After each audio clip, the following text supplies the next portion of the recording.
नवरात्रि का महत्व। नवरात्रि देवी दुर्गा को समर्पित 9 दिवसीय त्योहार है। वर्ष में 4 नवरात्रि आती है, लेकिन उसमें से 2 नवरात्रि गुप्त होती है, जबकि साधारण जन के द्वारा चैत्र और शारदीय नवरात्रि मनाई जाती है। इन 9 दिनों तक लोग माँ दुर्गा को अपने घर में विराजते हैं। शारदीय नवरात्रि को मुख्य नवरात्रि माना जाता है। हिंदू कैलेंडर के अनुसार यह नवरात्रि शरद ऋतु में अश्विन शुक्ल पक्ष से शुरू होती है और पूरे 9 दिनों तक चलती है। नवरात्रि माँ दुर्गा के अलग अलग रूपों को निहारने और उत्सव मनाने का त्योहार है। सिद्धि और साधना की दृष्टि से शारदीय नवरात्र को अधिक महत्वपूर्ण माना गया है। इस नवरात्र में लोग अपनी आध्यात्मिक और मानसिक शक्ति के संचय के लिए अनेक प्रकार के व्रत, संयम, नियम, यज्ञ, भजन, पूजन, योग, साधना आदि करते हैं। नवरात्रि के अनुष्ठानों में से एक खास बात है विशिष्ट रंग के कपड़े पहनना। ऐसा इसीलिए है क्योंकि नवरात्रि का प्रत्येक दिन 9 विभिन्न देवियों को समर्पित है। नवरात्रि में माँ के 9 रूपों शैलपुत्री, ब्रह्मचारिणी, चंद्रघंटा, कुष्मांडा, स्कंदमाता, कात्यायनी, कालरात्रि, महागौरी, सिद्धिदात्री की आराधना की जाती है। नवरात्र के 9 दिन उपवास रखकर देवी के अलग अलग रूपों की पूजा अर्चना की जाती है। शारदीय नवरात्र अधर्म पर धर्म और असत्य पर सत्य की जीत का प्रतीक मानी जाती है। नवरात्रि और दुर्गा पूजा मनाए जाने की अलग अलग वजह है। मान्यता है कि देवी दुर्गा ने महिषासुर नाम के राक्षस का वध किया था। बुराई पर अच्छाई के प्रतीक के रूप में नवरात्र में नवदुर्गा की पूजा की जाती है। नवरात्रि मनाने के पीछे का प्रकृति का कारण यह माना जाता है कि इस समय मौसम परिवर्तित होता है। इसलिए जब हम 9 दिनों तक व्रत करते हैं तो शरीर को ऋतु के अनुसार ढलने का समय मिल जाता है, जो हमारे स्वास्थ्य के लिए अच्छा माना जाता है। माँ दुर्गा की उत्पत्ति। असुरों के अत्याचार से तंग आकर देवताओं ने जब ब्रह्मा जी से सुना कि दैत्यराज को यह वर प्राप्त है कि उसकी मृत्यु किसी कुंवारी कन्या के हाथ से होगी, तो सब देवताओं ने अपनी सम्मिलित तेज से देवी के इन रूपों को प्रकट किया। विभिन्न देवताओं की देह से निकले हुए इस तेज से ही देवी के विभिन्न अंग बने।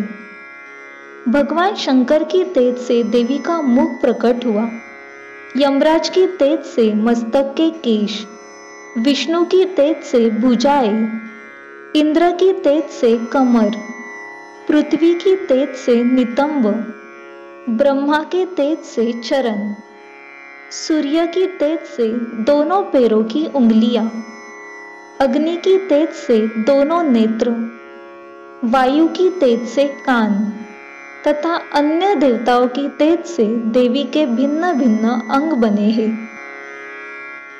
फिर शिव जी ने उस महाशक्ति को अपना त्रिशूल दिया, लक्ष्मी जी ने कमल का फूल, विष्णु ने चक्र, अग्नि ने शक्ति व बाणों से भरे तरकश, प्रजापति ने स्फटिक मणियों की माला, वरुण ने दिव्य शंख, हनुमान जी ने गदा, शेषनाग जी ने मणियों से सुशोभित नाग, इंद्र ने वज्र, भगवान राम ने धनुष, वरुण देव ने पाश व तीर, ब्रह्मा जी ने चारों वेद तथा हिमालय पर्वत ने सवारी के लिए शेर प्रदान किया।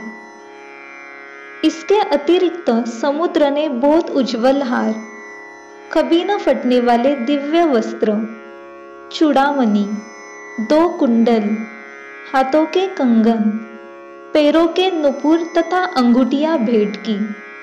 इन सब वस्तुओं को देवी ने अपनी 18 भुजाओं में धारण किया। माँ दुर्गा इस सृष्टि की आद्य शक्ति है, यानी आदि शक्ति है।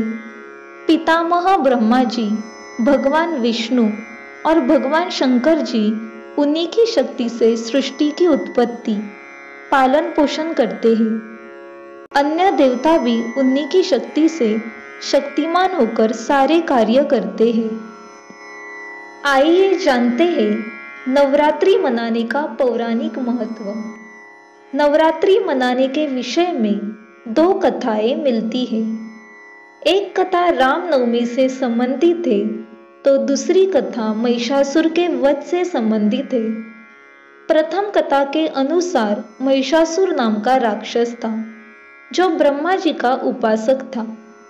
अपने तप के बल पर उसने ब्रह्मा जी से वरदान प्राप्त किया था कि कोई मनुष्य, देवता या दानव उसका अंत न कर सके। अपने इस वरदान के कारण वह निर्दयता से तीनों लोगों में आतंक मचाने लगा। देवता और ऋषि मुनि सभी उसके कृत्यों से अत्यंत परेशान हो गए। तब सृष्टि के रचयिता ब्रह्मा, पालनकर्ता विष्णु और देवों के देव महादेव ने अपनी शक्तियों को एक साथ करके माँ दुर्गा को उत्पन्न किया।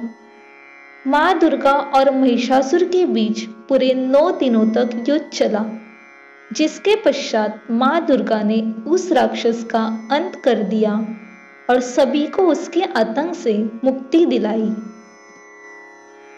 दूसरी कथा के अनुसार राम जी लंका पर आक्रमण करने से पहले रावण से युद्ध में विजय प्राप्त करने के लिए माँ भगवती का आशीर्वाद प्राप्त करना चाहते थे।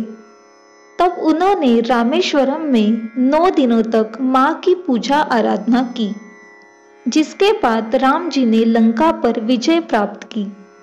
इसलिए नवरात्रि के बाद दशहरा का त्योहार अच्छाई की बुराई पर जीत के रूप में मनाया जाता है।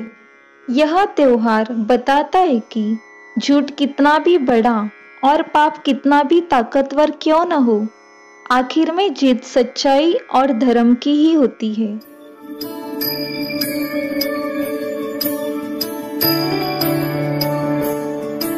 Like this video, share and comment. Thank you.